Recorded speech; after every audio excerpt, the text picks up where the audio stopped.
Tra la fine del 2017 e la metà del 2018 ho avuto la fortuna di studiare cinema al centro d'Europa, nell'antica e misteriosa Praga.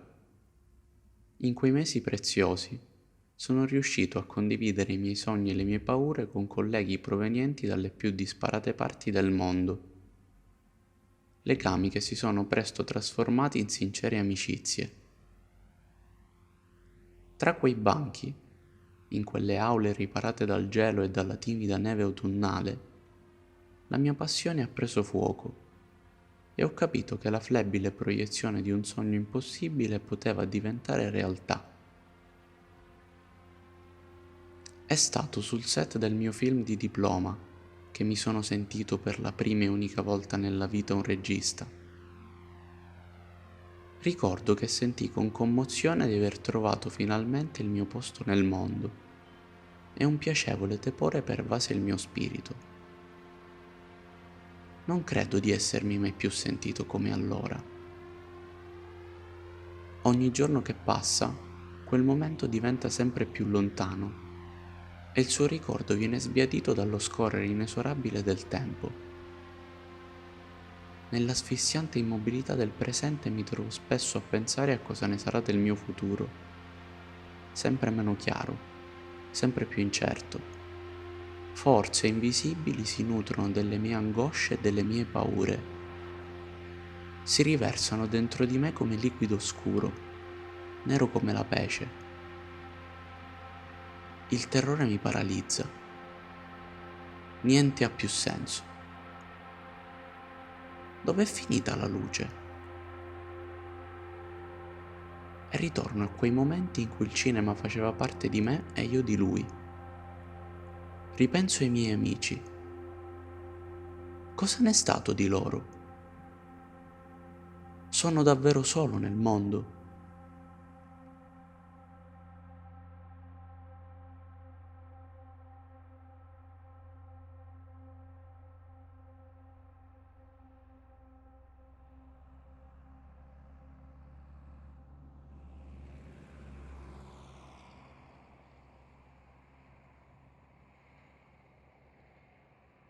I went to a small exhibition in the center of Brussels recently when it was still allowed to, like a couple of weeks ago.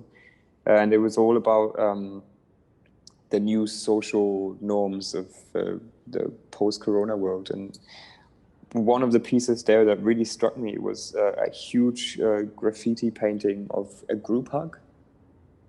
Just 5, 6 people hugging together on a night out, and that really hit me because possibly because of just the enormous size. It was probably like 4 or 5 meters tall.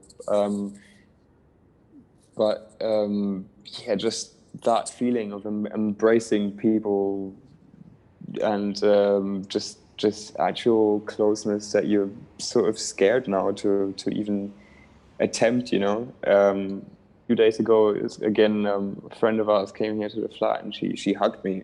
As she hugged me, I was like, whoa. Not sure we should be doing this, and these kind of new patterns of thinking and protecting and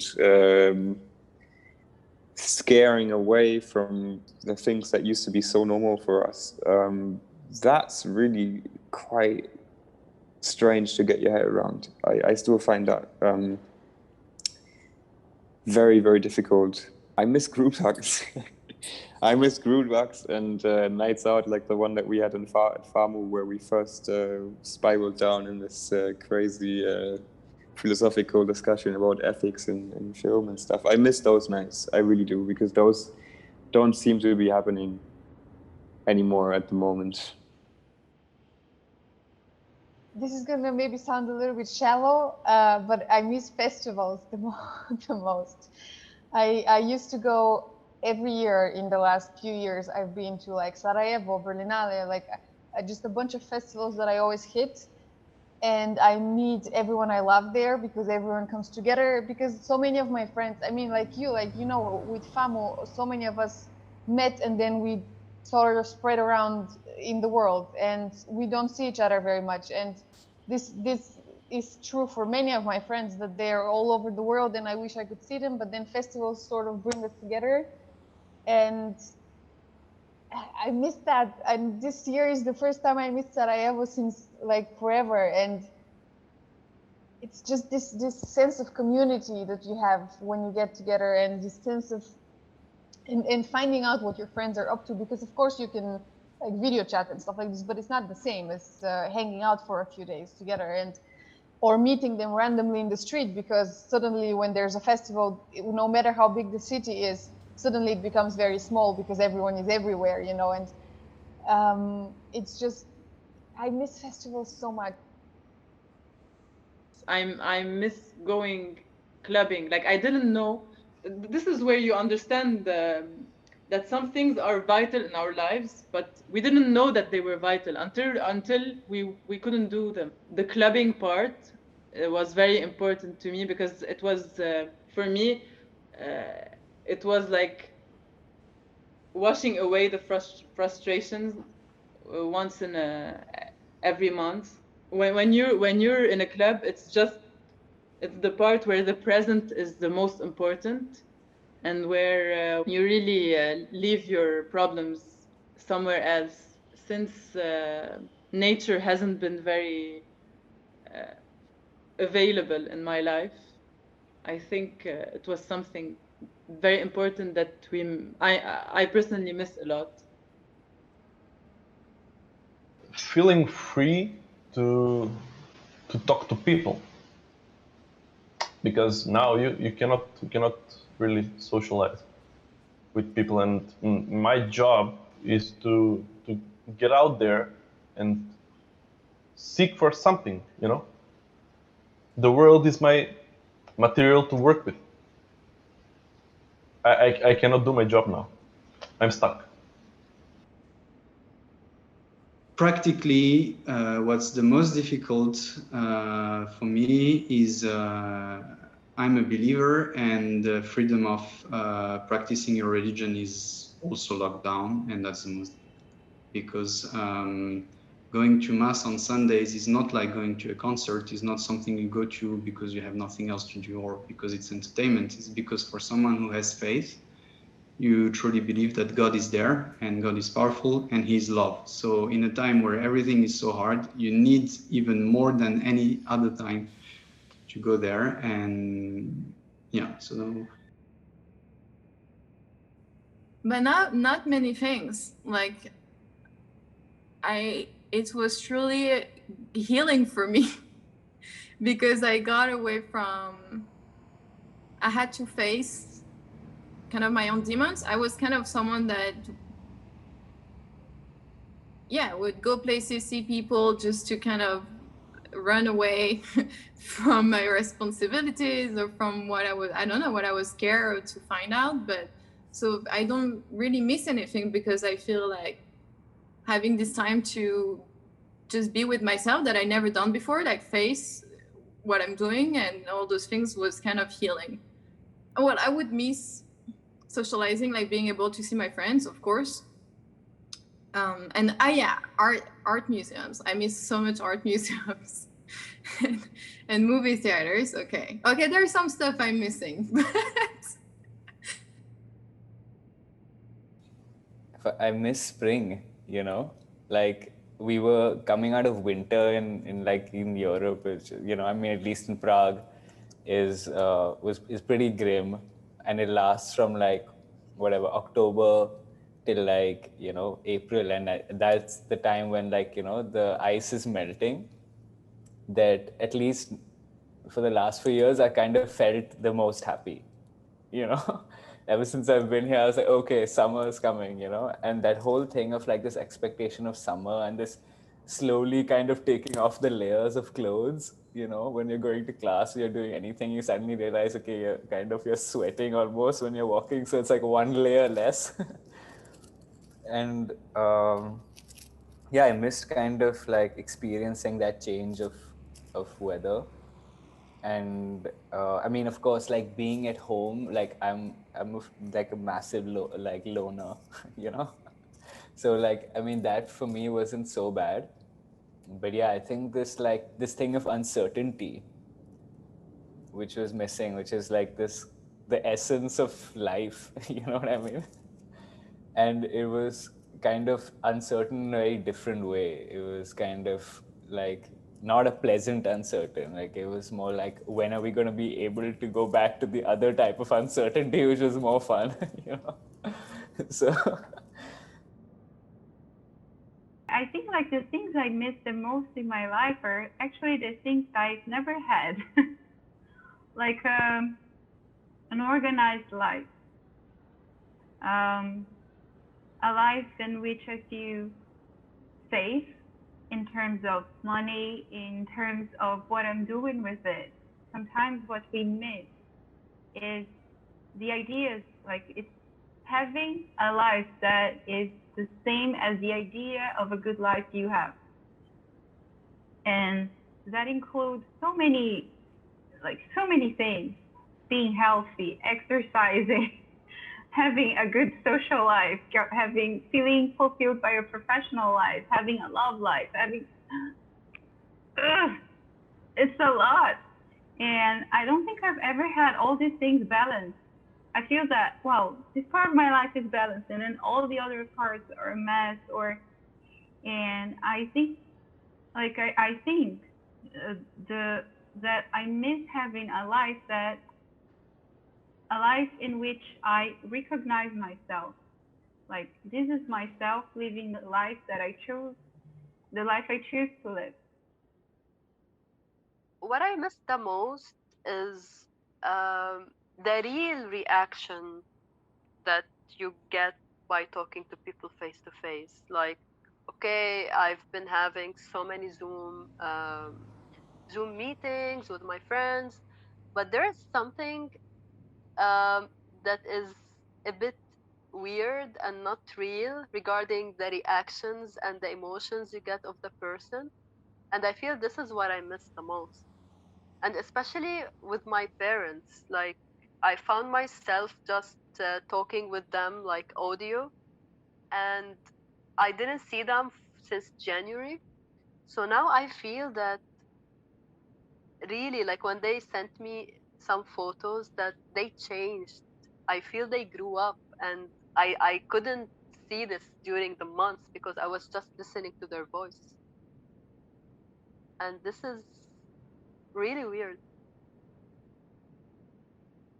Well, I think that the coronavirus changed a lot for me, basically, because before it, I was very busy.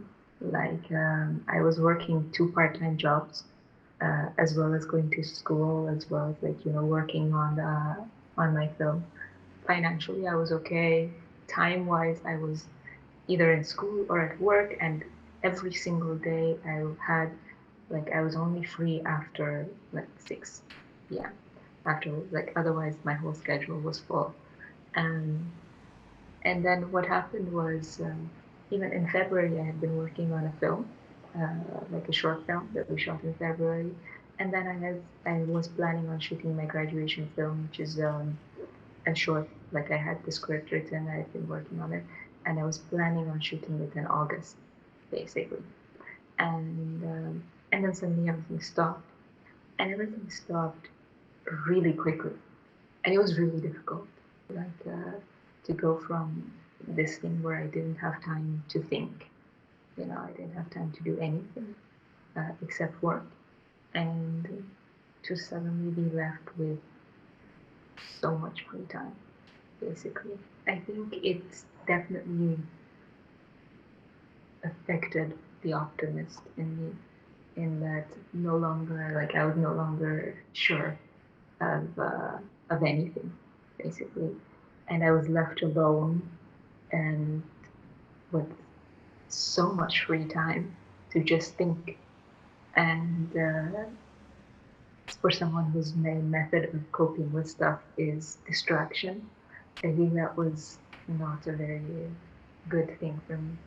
Yeah, I don't know. I think that it's bizarre. It feels like everything just got paused for a whole year, and it's weird to think that at some point we're kind of expected to pick things up after they had been paused, and it's kind of not going to happen like that. So Well, first of all, the program that I was doing, Serialize, suddenly turned online because, you know, so the second part of the program was all done from home, which is really bad because these kind of programs are very much about socializing and about meeting up with your peers and creating groups where you can work together, and you cannot do that over Zoom. It's making my work more difficult because being a writer is a social thing. I mean, being a writer, writing itself is a very lonely job, but finding a job and finding new projects to work on is a very social thing because it very often happens at festivals. You meet someone and you're like, oh, wait, I want to work with you, so let's do this. And now I can't meet anybody anywhere. So it changed my life severely, and it made me more scared as a person in general. It made me a bit more wary of people. It made me a bit more angry. I feel in general, I get angrier a lot more because I'm just constantly in this level of stress. There's a global pandemic. It's something that I wake up with the thought every morning, and I'm like, also, it was not a dream. Great. I wish I could say it brought anything good. I did become very productive because I have a lot of time. So I've been writing like crazy, which is good. But that's the only good thing I can say.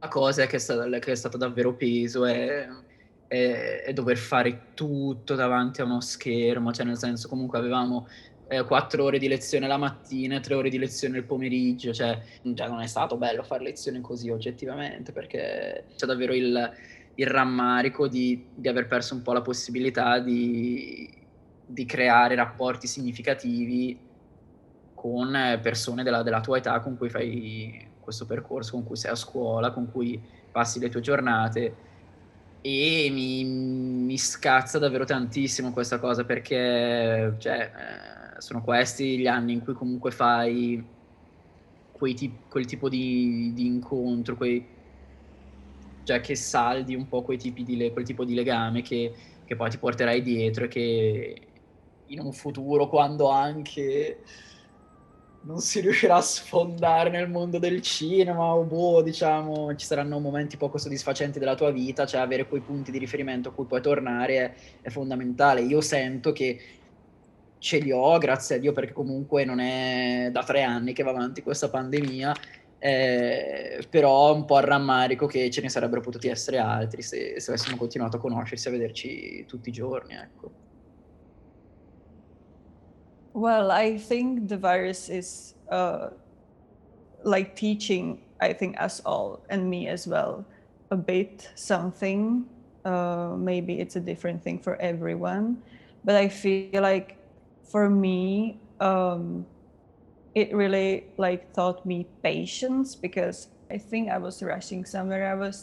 I was so excited to be at the school already, and I thought I would do great things. Maybe I wouldn't, even if the pandemic didn't hit, maybe I wouldn't. So I don't know, but I'm more calm now and more like I'm just accepting the situation now, and I don't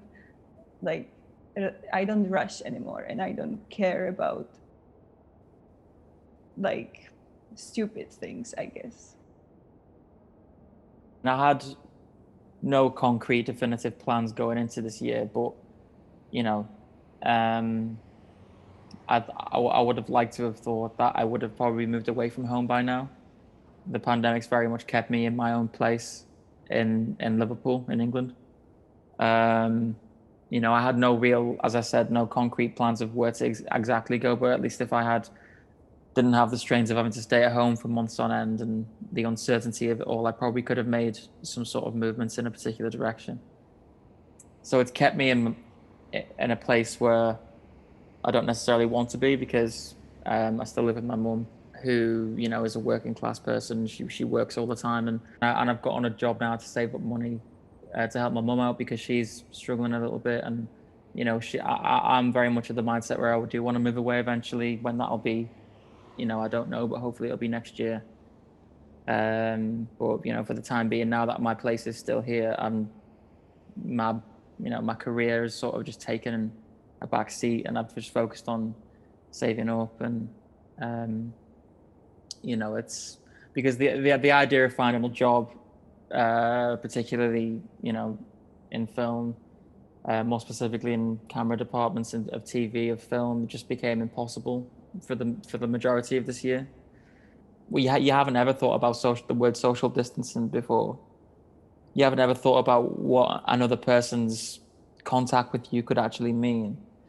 So whenever you meet people and whenever you see people, that's going to be the first thing you think about now, and it's not going to go away for many months and years. Like, it's going to be part of our lives for years. I think we're going to reach a point where it's going to be finished in terms of like cases, in terms of the numbers that we're seeing on the news. But I don't think it'll ever reach a point in people's mental state where we can be entirely who we once were with people that we hadn't met before.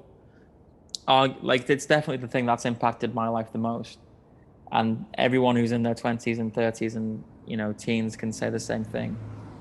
You know, we're going to have people in 20 years, 30 years time asking us what this time was like. And I'm like, I don't really know what to say to people, to be honest. Yeah, and it's weird to think that it's been a year now almost. I just don't think, like, back when this started, I didn't have any comprehension that this would be a year-long thing. It just didn't seem feasible to me. It just didn't seem possible at all. So now, yeah, that's kind of why we're here, just talking about it, because it's just been such a big part of our lives, not just a momentary thing.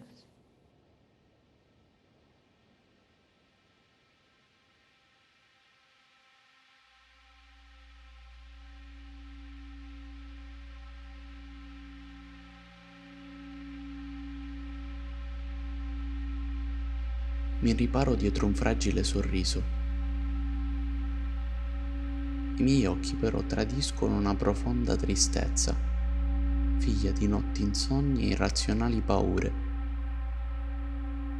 Poco a poco mi spoglio dell'ingombrante orgoglio che tiene in ostaggio i miei sentimenti. Offro loro tutto quello che occorre per avere anche solo un briciolo indietro, qualcosa di cui possa nutrirmi.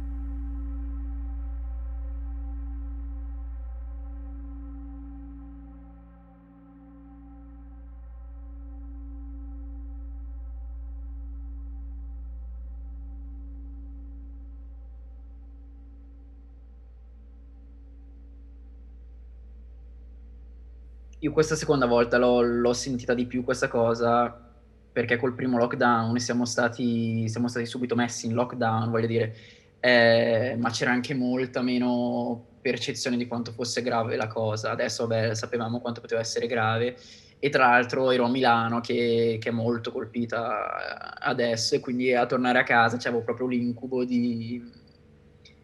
nel senso che letteralmente me lo sognavo di notte di poterlo attaccare tipo a mia nonna, perché comunque mia nonna abita sopra di noi, noi andiamo io vado a mangiare da lei a pranzo, anche perché se no magari si butta un po' giù anche lei, si deprime un pochino, e però cioè, le sto lontanissima, tutto quanto, cerco di essere il più cauto possibile, però cioè, è una possibilità concreta questa. The concept of going back home, back to Iran, is a thing that I deal with a lot, and I think I wouldn't be exaggerating if I say it is my number one fear, basically, that that the situation would be such that I would have to go back, and it is, which it's kind of weird when I try to think about it, because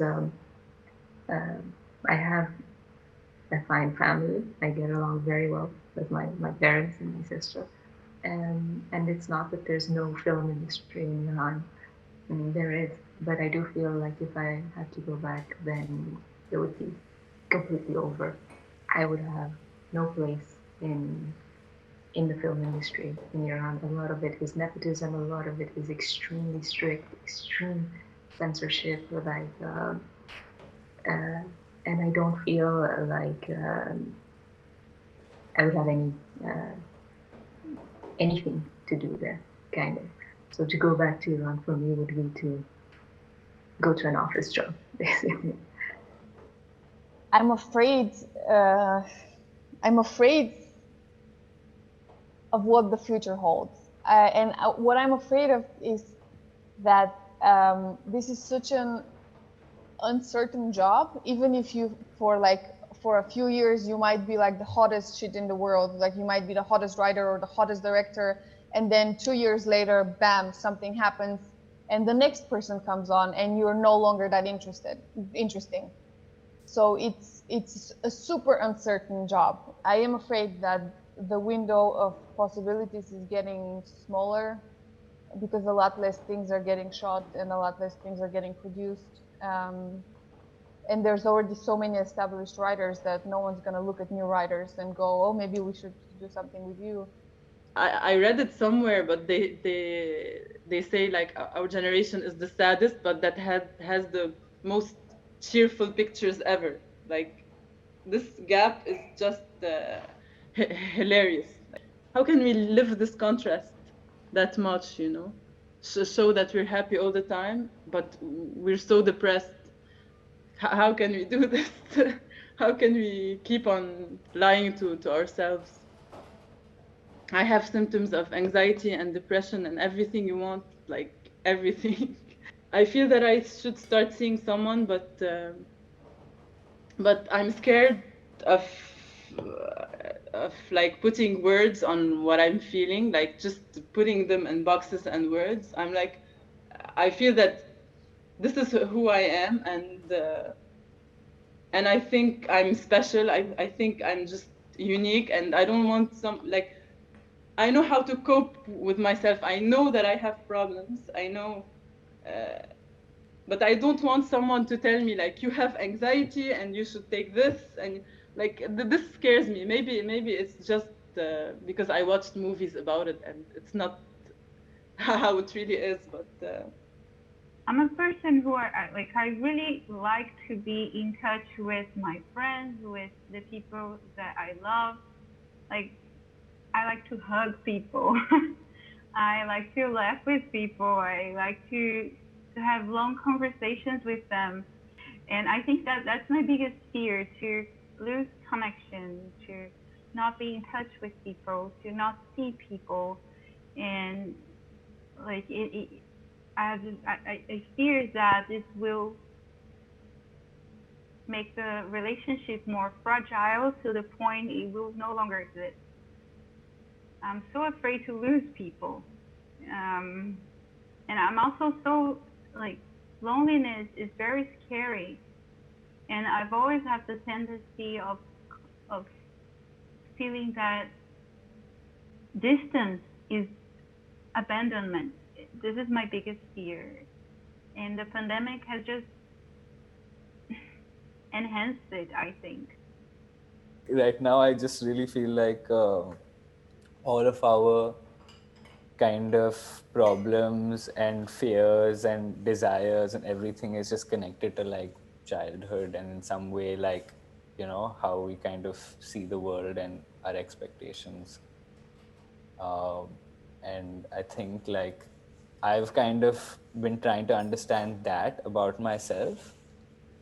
And I think I think this pandemic is probably pushing everyone to understand that about themselves in some way, because they're confronted with isolation and contemplation and, you know, self-reflection on a daily basis, whether they like it or not.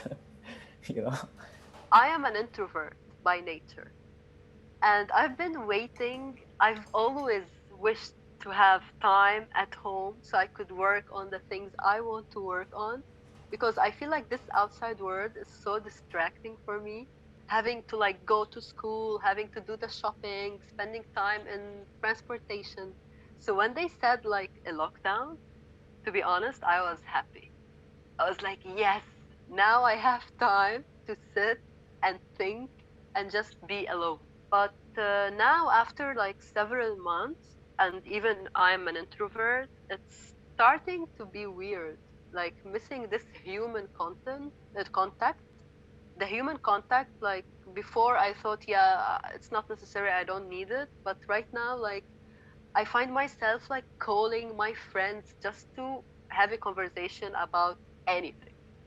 So if I'm an introvert and I'm finding it weird, I wonder like what the extroverts and the people who love to go out are feeling right now. Well, I'm someone that has difficulties to focus on one thing, so I always need like to go see a friend and then go to a place and then like, you know, how my type of energy was more like being everywhere, experiencing thing and then just throwing it on whatever artwork or, you know, like just having this bulimia of stuff and experiences. So the lockdown for me was extremely hard, and I was living like now I have a bigger space, but I was living in a very small room at the lockdown. Like I had just like one bed and one small desk, and that was it. So I was like most of the time lying down on the floor and just having existential crisis, or you know, like just being and I, like that similarly to you, like I couldn't even watch a movie. I was never in the mood to watch any type of movie because I guess I didn't even want to project myself, or it was too painful to project myself in those movies and being there in this room in the end. I mean, it's weird because it should be the difference. You know, you're locked down somewhere, you should want to experience movies to escape or whatever. But every time I watch a movie, I'm trying to get something out of it or learn something for my own craft or whatever. So then since everything seemed impossible anymore, I didn't even want to watch movies or whatever. What was I doing? Even reading was hard. Even reading books was hard. Like that was, yeah, I guess I was cooking. I started to cook stuff. I stopped watching films. Films didn't make sense anymore for me. You know, at that point, what films? I mean, there was a point where nobody knew what was the next step, right? Making films looked like a big luxury. So that was completely out of the question. Then I really actually lost sight of it. All the dreams actually vanished, which was a strange and new feeling for me. But I couldn't stay inside the house. Every day I had to get out somehow. So I was trying to find some reasons. An Irish company had asked me to shoot some kind of lockdown situation in India also. I live kind of close to the coastal area. I started shooting the fisherman community there. Then I started getting more and more attached and getting curious about the community. What I did is, I thought, okay, maybe I should start selling fish. It was a very interesting time because I used to go early morning to the fishing harbor. I didn't have a car, so I had to borrow a car from somebody else. Get the ice box early morning, contact the people there, uh, get the fish in auction from there, stock it up, and I started giving in my apartment building, call up my friends and their family and everything, started selling fish. So I started doing all this shit. My mother was looking at me like, what the fuck are you doing, man? I mean, it was kind of fighting against myself also in that time because I was getting lost. In some way, I had a strange kind of empowering feeling, but at the same time, it was kind of almost like a strange fiction I was actually playing inside my head.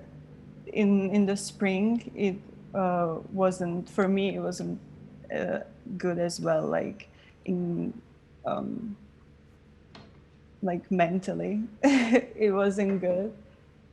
And I did have, I mean, I didn't have COVID, but I had, in the spring, I developed so many like other illnesses.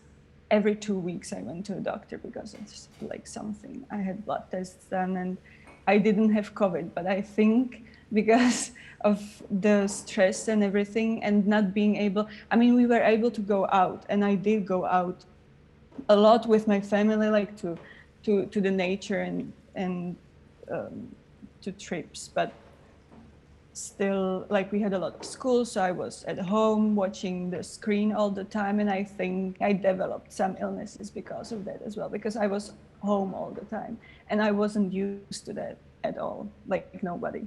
No, I don't watch the media anymore. I don't care anymore. Like when someone is, now I see more cases around me, so when someone is ill, of course I check up on them, but like I don't care anymore because it doesn't do good to me to care that much about the situation, you know.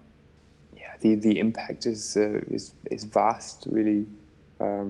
Starting the lockdown, being isolated, being forced to be isolated, being stuck at home, and like fighting your inner demons of zero productivity versus pure anxiety of having to do something so as to not just to go insane, really. So it's really an up and down, and I think, yeah, like the most challenging thing I think with all these health measures is really the mental aspect of it. I was fortunate enough to have this little getaway of going to Greece and spend some months there, and subsequently shoot my movie there. Though the shooting and the production of the movie was hard, it was still a huge privilege to be able to get out, change my routine, and just be somewhere warm and stuff. Yeah, because when I came back, there was a lot of people who had stayed in Brussels for the whole summer, and you could really sort of sense that they were on their last legs already mentally. And now with the second lockdown, sometimes it just feels like people are beginning to crack, you know, and crack under the pressure and the anxiety of the situation. A me fa ridere che tipo un sacco di miei amici, pezzi di merda, sono tipo rifioriti con il lockdown, no? E tipo cominciano a dieta sana, gli esercizi, e io ci ho provato, cioè ci ho provato davvero, perché vabbè dici ne approfitti, così bla bla bla. Ho fatto le prime 3 lezioni e insomma, basta, sono rimasto a quel punto lì. Quindi non posso dire, non entro nel gruppo di quelli che sono rifioriti con il lockdown, di sicuro. Anzi, avevo messo su anche i miei bravi chiletti, anche perché sei a casa, mangi, voglio dire, non puoi uscire, non puoi fare una sega, cioè se non mangi cose buone, mi sembra un po' il minimo. I had a script that I thought was locked, basically, like before that thing. I hadn't actually started working on like the step after the script, so I was still in script format, but I thought, you know, it's March till August, I have time to storyboard and to whatever, and to start pre-production, so that was the plan. And then I think what happened was that I kind of stopped working on the script. I still had a mentor that I kind of had to deliver some stuff to and whatever. I was doing like the absolute minimum, you know, like I would meet with this guy after a week, and I only like started thinking of something right before this mentorship, online mentorship. So it was impossible to focus. I wasn't watching any films either. I started a book, and it took me 5 months to finish it. And the thing is that normally I would read 50 books a year, 100 books a year, like I'm a very fast reader, you know. But it took me 5 months to finish one book. It's really weird because you have a lot less time. Even though you don't have to commute anywhere, you don't have to do anything, but it really feels like in the day, if you work for 20 minutes, wow, you know, like good use of your day, you know. I mean, yeah, like when the first lockdown hit, like I couldn't write. In the sense I was kind of like still in the stage of like, what do I want to make? What is my next project? And the thing is that I had just written out a few characters just before the lockdown and just in time for my pitch. And it was kind of really inspiring because I'd never really gotten that into like characters before.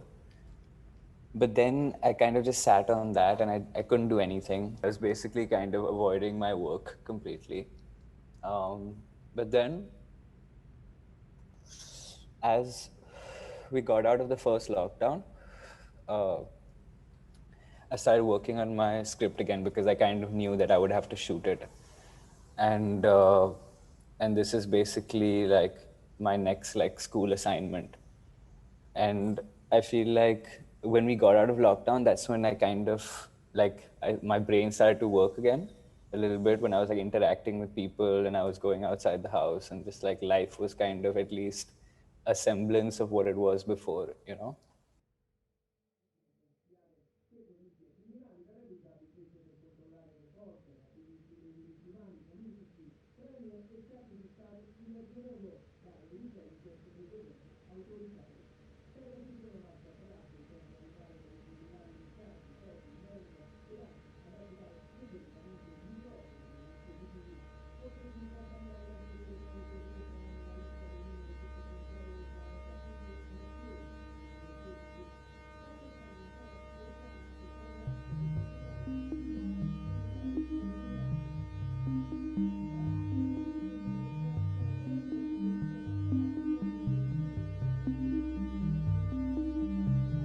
Le immagini dei miei amici si susseguono una dopo l'altra.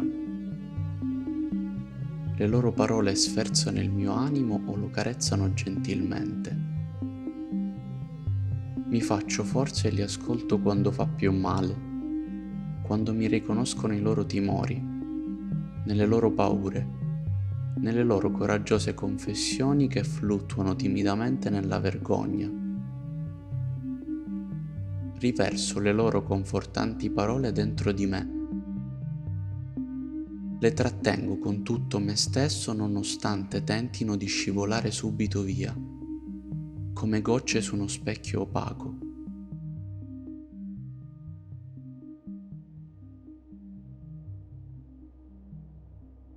Una cosa che ci manca tantissimo, che a me manca e che manca alla nostra generazione, è un senso collettivo, tra l'altro.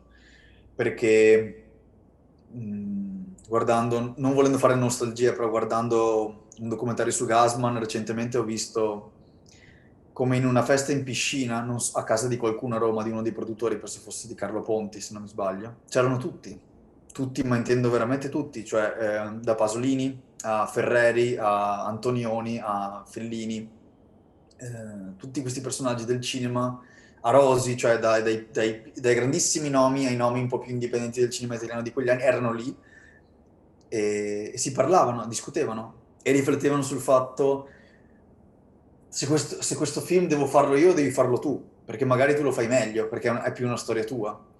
E quindi lì, cioè, ti apre una visione quasi, non dico quasi romantica, che si è completamente persa del cinema, del fatto che fare cinema non è solamente tipo un sistema produttivo, un sistema economico, un sistema di esprimere un'idea individuale tua, ma è anche un sistema di generazione, cioè il fatto che noi come generazione vogliamo dire qualcosa, no?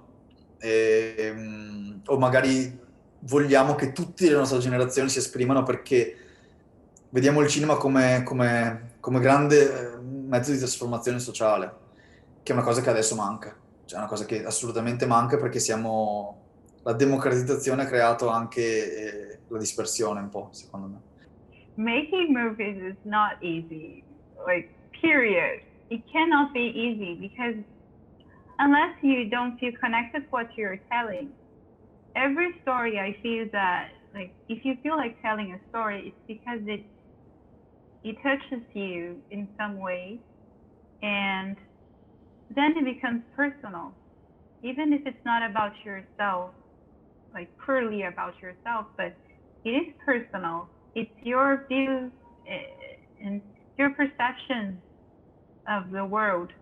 When you think about your decisions that you're making, you're thinking, well, how are people going to react to this? How are they going to take this in?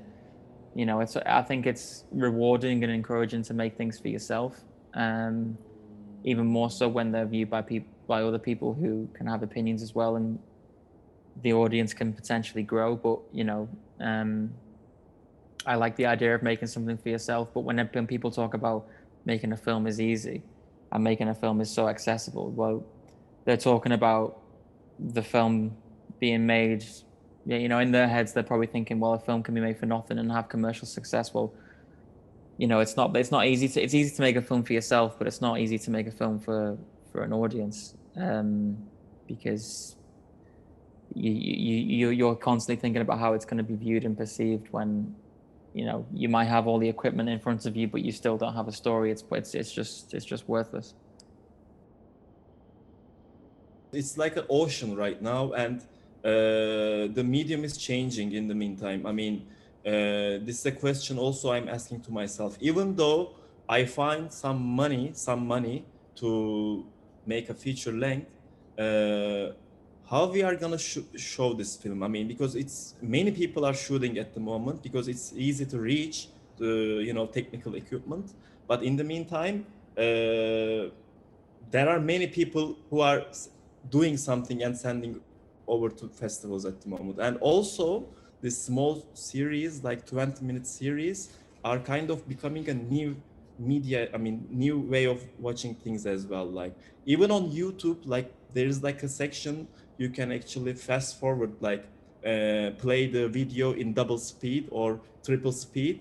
I mean, many people ask this for Netflix as well, to watch the series in double speed. I mean, it's like a time of consuming things so quickly. I mean, I don't know how can someone watch like a Bellatar movie sitting there, and you know, how are we gonna do this, and which area is gonna accept our thing? How are we gonna find audience? I mean, it's just hard to channel, I guess, the audience, or to channel who sees what, how do you reach out people, or to understand the structure right now, that it feels like we're working so much for nothing, because if I just put it online like that, what's the purpose? Alcuni miei professori lo dicono: oggi ti puoi prendere una camera, filmarti le cose con i tuoi amici, oppure mettere da parte dei soldi, girare qualcosa che piace a te. Sì, ma dopo dove finisce quella cosa lì? Finisce da nessuna parte, cioè non è che stiamo qui a scrivere il diario dei pensieri, che poi scrivo io, me lo rileggo io, lo tengo nel cassetto e chi se ne frega, cioè tu vuoi fare una cosa che raggiunga il pubblico e possibilmente, perché non diciamoci palle, un pubblico più ampio possibile, sia dal punto di vista della gratificazione personale, ma anche economica, ma anche comunicativa, perché un film quello fa, e quella cosa lì ti è preclusa, cioè è inutile girarci attorno. Now everyone can make a movie, but not everyone can make a good movie. Really cool directors are making really cool movies that no one is seeing, like, because there are so many films that sometimes we just don't hear about you, and that's the sad part. I think that there are so many talented people, but they don't have the visibility that they should have. I feel like it's not become easier, because making a good film is as hard as it ever was, because there's so many stories out there and so many repetitions of stories that have already been told. So probably, maybe it's harder even to make a film worthwhile nowadays. It's a very cliche dialogue to say this, no? Everybody's saying, oh, it's democratized everything, it's so easy, you just go out with your iPhone, just go out and just shoot and cut and learn. And it's so easy, but it's all bullshit. I mean, to make a really good movie, you really have to think, sit back. I mean, it's not like film was all about film material, right? It's about the ideas, to think about it, you know, make a script, create a concept, prepare the short list, find the locations. So everything comes together. You can make a film on a phone, you know, but there is a difference between a film you make on a phone and a film you make like elsewhere. And I know that, like, Soderbergh is making films on phone, but Soderbergh is making films with professional actors and with a shitload of add-ons to the phone, and it's just like the gimmick is that he's making it on the phone. But is he really making it on the phone? You have to have the people around you. Just having the phone doesn't guarantee that you'll make a good film, you know? creating a film is like giving birth. It's an extremely painful process in which you see yourself in a mirror, which is really not nice, and you discover parts of yourself that you didn't suspect, and it's not nice. And you discover that there is a big gap between what you ideally want to make and what actually happens in real life, in the real process of doing things. And I think it's the case with every art. A sculptor has an idea of the statue he wants to make, and then he's confronted with the reality of his piece of stone that is resisting there and not there, and here it's too soft and here it's too hard, and it's the same in cinema. Il fallimento, che poi è anche una grande domanda, cos'è il vero e proprio fallimento? Beh, è una cosa che ci tocca a tutti, cioè è una cosa che ce l'hai sempre un pochettino dietro, cioè una specie di ago ficcato nel cervello, nella testa da dietro, e te lo tieni sempre lì, cioè è sempre lì presente. L'unica cosa è che più passa il tempo e più ti adatti ai meccanismi, diciamo, produttivi, eccetera, eccetera, ti rendi conto che non sei da solo, come diceva anche uno dei miei insegnanti, cioè hai sempre quelle settimane in cui non va per niente, e sai che a un certo punto passeranno. E sì, delle volte ti senti sempre un fallito, delle volte ti senti sempre la persona che ha sbagliato, che comunque nonostante tutto quello che tu possa fare non raggiungerai mai un certo livello, e che magari, sai, hai avuto nel documentario, puoi dire anche hai avuto la botta di culo questa volta perché sai, hai trovato i personaggi giusti e perché le cose si sono incastrate nel modo giusto, e riuscirò mai a fare un'altra cosa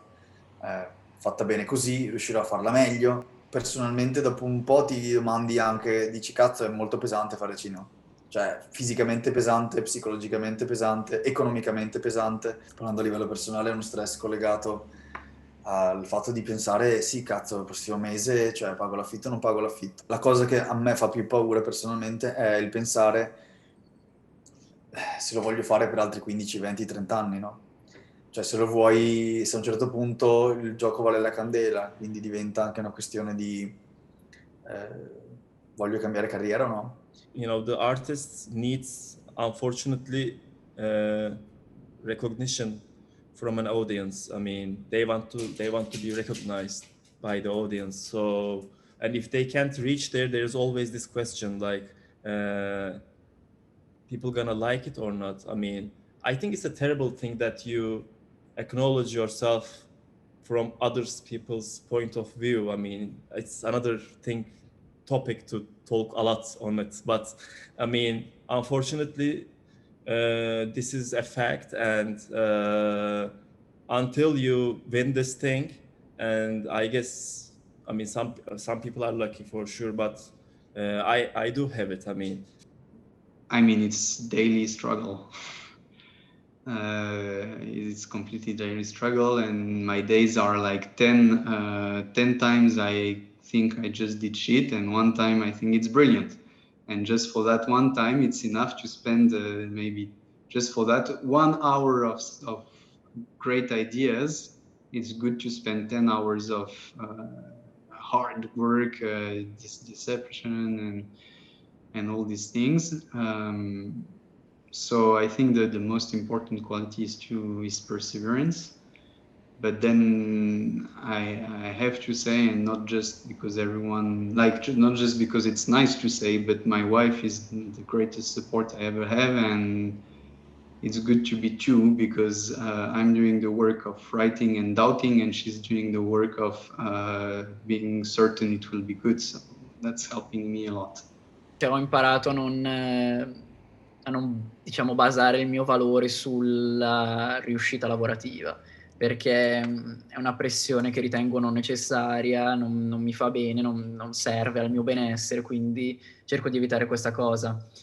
Quindi più che il fallimento direi però una frustrazione gigantesca, cioè nel senso quello è un orizzonte che purtroppo ogni tanto considero, nel senso io ho un po' accantonato l'idea da, non so, da fine delle superiori di vincere l'Oscar, per intenderci. Poi se capiterà non lo rifiuterò di sicuro, però ho un po' ridimensionato le mie ambizioni, nel senso io sarei contento e stracontento di riuscire a vedere sullo schermo una storia a cui io tengo, e quella storia però riuscire a comunicarla a tante persone, perché se è la cosa che tengo solo per me, non mi soddisferebbe, perché vabbè, io ho comunque questo bisogno un po' di comunicare, questo bisogno un po' pop di comunicare con più persone possibili. Penso di avere questa capacità di poterla fare questa cosa, cioè di comunicare, di far arrivare qualcosa. E non avere neanche la possibilità di provare a farlo, quello sarebbe davvero frustrante. And I think like doubt is something that is always there. You can't avoid it. I mean, I think self-doubt is like, should be like your best friend if you're an artist, because I think that's the only thing you're going to deal with for the rest of your life, you know, like constantly seeking like validation, and you're constantly seeking a place for your art, you know, for people to understand you. I mean, that's always part of it. So I mean, yes, every night before I fall asleep, you know, someone whispers in my ear, you're going to fail, like, you know, you're not going to make it. And then, like, I fucking panic. But then, what can you do? I mean, that is part of this. I mean, we chose this uncertainty before any of this pandemic, you know? Only recently I understood that many of the ideas I had about my life and what was right or wrong, they were basically external ideas that I assimilated and incorporated into my behavior, into my thoughts. I think, for example, therapy helps a lot with that.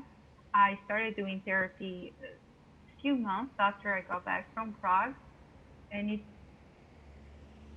so mind-opening because you kind of start to draw a map of your life. You can see, you start to understand why you still remember things from certain moments that for other people was just like a normal moment, but for you it's like an anchor, like it's something that you still think about often. This has been helping me to reframe my perspectives and to think of failure in a different way, and also to think that sometimes it's not really a failure, and it's more like we usually do what we could have done at the time we did it.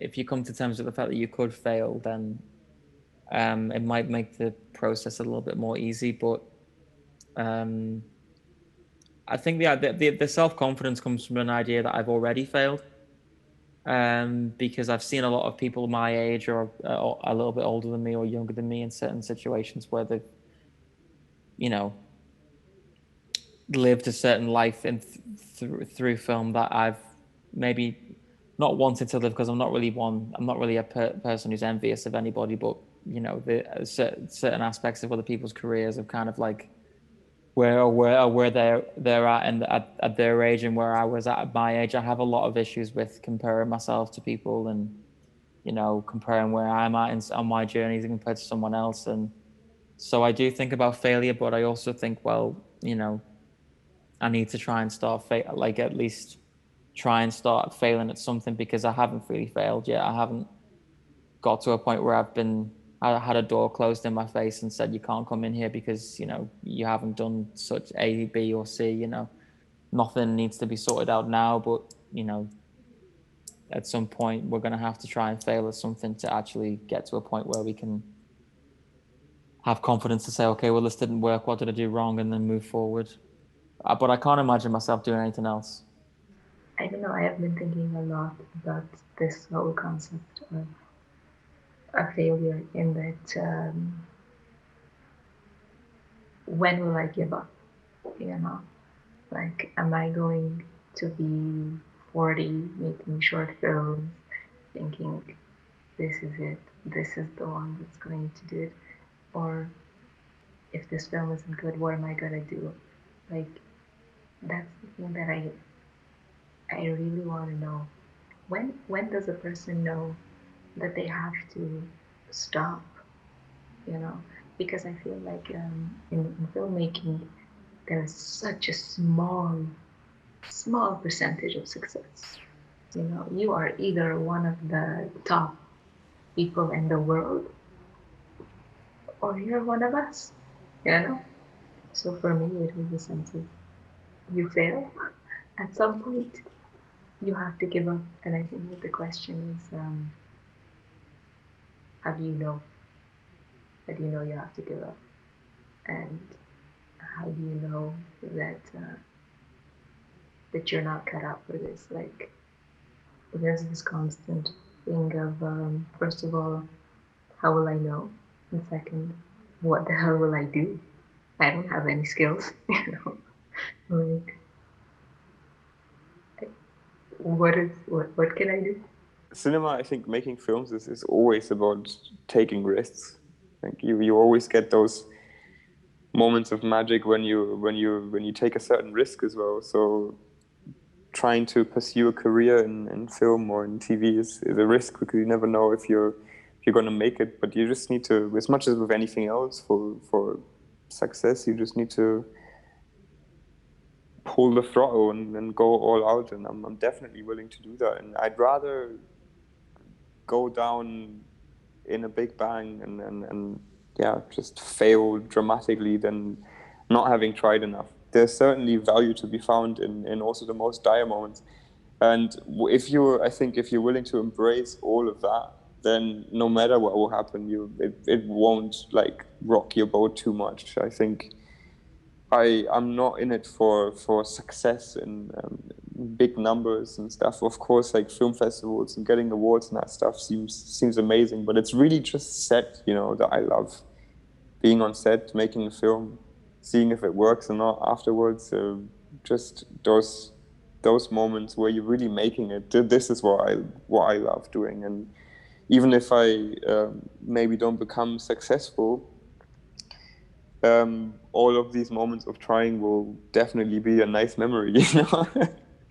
Because it's what I love doing at the time. It's what I love doing now, and for probably time from now, I would say it's what I love doing at the time. And I think that will hopefully be enough satisfaction to give it reason, you know. If I don't achieve this big title of being a recognized film director, I think I'll still enjoy, like, what I enjoy the most is the process of creating. It's painful, but it's what I enjoy: reading books, questioning myself about whatever thing, and watching movies and writing. And as long as I have that I can keep feeding my thought or feeling that I'm going somewhere, like at least intellectually, I feel happy. I don't want to be in Hollywood. I don't want to be a big, like, I don't need to save the world. I just want to do something I enjoy and something I am passionate about, and maybe something people will enjoy as well. But I don't have, maybe my answer is that I don't have that big goals that I couldn't achieve. I don't know what I am if I'm not a writer. I'm gonna do everything in my power to achieve my dreams, to be a full-time writer, to have my own show, to have my feature films done, produced, directed, whatever. I'm gonna do, and I am doing everything. It's what I live and breathe. But this uncertainty that comes with it is stressful, and on top of a pandemic. So I want to shoot a film in Lebanon in my mother's village, and I think it will be complicated, but I don't want to stop. Like, it's my motivation. I want to write it. Maybe it will take 2 years, 3 years, 5 years. I don't care. Like, it's the only thing that will keep me alive anyway. No matter what, I will try to do it anyway. I don't know how, but I should because that's my only passion in life. Like, what can I tell you? I don't have anything else that will make me happy. so many things happened this year that now I think nothing scares me anymore. Like I don't give a shit anymore. I feel that now I'm liberated. I can focus on what really makes me makes me happy, and I feel that it's been a long time that I've been wasting time and doing things just to please like my teachers or to please I don't know who, that I forgot to connect with myself. I forgot what I really like. I forgot what I really want to say. And now I feel that it's time to reconnect with what I really want to do and not be afraid of losing. And like, I can't lose more than this, you know, like we have nothing to lose anymore. I came to realize is life really doesn't have any sense. No, I mean, there's no meaning to life. There's absolute zero thing. We just create our meaning as we go along. I started finding pleasure in making films and doing small things. You know, creating, if I make some interesting lighting, I started, before it was all about, oh, what is the purpose of this film? All these big questions were there. But now I am actually finding small pleasures. If I say I'm planting some plants are there, so if I start seeing something small, I get pleasure from it. If I do some lighting and if I see some light is getting reflected from there and here and getting some strange colors, then I get a kick out of it. So because there is now, I don't think there is anything more in life than this, because life is nonsense anyway. We are a generation that really listens to that voice inside our heads that says you're not good enough. And also because we are a generation that has been, like, just recently we started to talk about these issues. Maybe like 20 years ago, people didn't feel so comfortable talking about, well, I have depression and it's something I've been struggling with. I'm doing therapy. Like, these were things that they were still stigmatized, I think. And we are open the way for the future generations not to feel this pressure to be so productive and to always be doing something. We are the first generation that is really getting in touch with our feelings and understanding that it is okay to feel bad sometimes, but it also sucks. Like, it's horrible to feel alone and lonely and to feel like you're not good enough and that whatever you think, whatever you do will never be as good as what has been done previously. I feel that our only guarantee is like ourselves. We have to trust ourselves. We have to build this trust, and we have to do everything that we can to live a life that is according to what we feel and we know what is right, even if there are so many obstacles. Maybe you're not always feeling confident, but you trust yourself and you trust your choices, and also have self-empathy. Nothing here is forever. And I hope so that it's going to be like this for the virus. So that's why, like, from my mindset, I'm not really stressing so much that, oh, that's going to be my life forever. I'm trying to find ways how to deal with life, do my stuff, and not, I don't want to be stuck.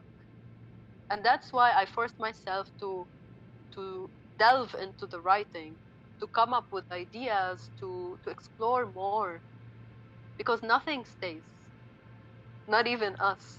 So there's no point to be stuck where you are.